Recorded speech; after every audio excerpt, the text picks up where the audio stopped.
know those Sundays where you wake up like a deflated balloon? Like body alive, but soul still in REM sleep. Yeah, I've had a lot of those. There was a time I would walk into the bathroom and genuinely ask, do I really need to brush today? But this version of me, she wants more. She wants to actually brush her teeth without checking her phone, to wash her face slowly like she's not already late for something. She wants to romanticize. Not because life is perfect, but because some days the performance of care actually becomes care. Like opening the curtains to let the day in, not rushing it, just cracking it open gently. Sometimes to do a little dance right after. Just a goofy two-step. I pull my chair closer to the window like it's a sacred ritual. I sit down with a mug of hot water, and for a second, the world gets really quiet. I wiggle my toes and fingers in the light, like I'm recharging from the outside in. There's something so weirdly healing about that. And don't get me wrong, it's not easy. There is resistance some days. But I do it anyway. Even if the bed ends up lumpy and half-made, it still feels like a win. It's the intention that counts, the quiet signal that we are moving. But here's the truth. Some Sundays just hit harder.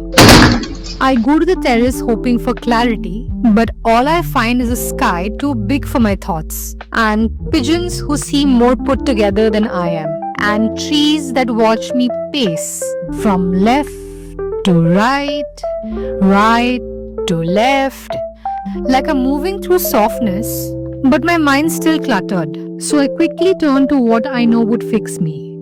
For sure. Food, breakfast, because I'm hungry, and also because creating something pretty in a bowl reminds me I still can do something. And I tell myself that this counts too, that a quiet breakfast is still a win, because it's hard to nourish yourself when your mind is tired. I sit on the sofa and eat. No phone, no noise. But skincare helps. There's something comforting about cutting an aloe leaf with your own hands. Like you're doing skincare the way nature intended. DIY queen, organic girly, no additives, straight from the garden. I slice the leaf open and watch the thick aloe gel cling between the halves. Sticky, almost glue-like. I press the gel onto my skin. It's cold, slightly slimy, like my skin is exhaling. I used to think I had to earn my reset, like I had to clean everything, complete everything, fix everything before I could rest. But all that did was exhaust me. I would melt on the couch, nap for hours, wake up disoriented. Now, I try to do it differently. I don't wait until everything is finished to feel okay. And I don't try to multitask it into productivity. And then, without fighting it, I let myself rest.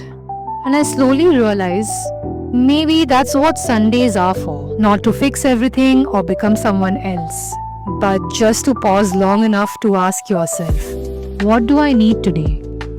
Some days it's movement, other days it's stillness. Both are valid, both are care, and neither needs to be aesthetic or impressive. There's no rush, no glow-up montage, just quiet care in real time. And that's enough. So whether you romanticize your Sundays or simply survive them, let that be okay. There's no one way to reset. Do what works for you.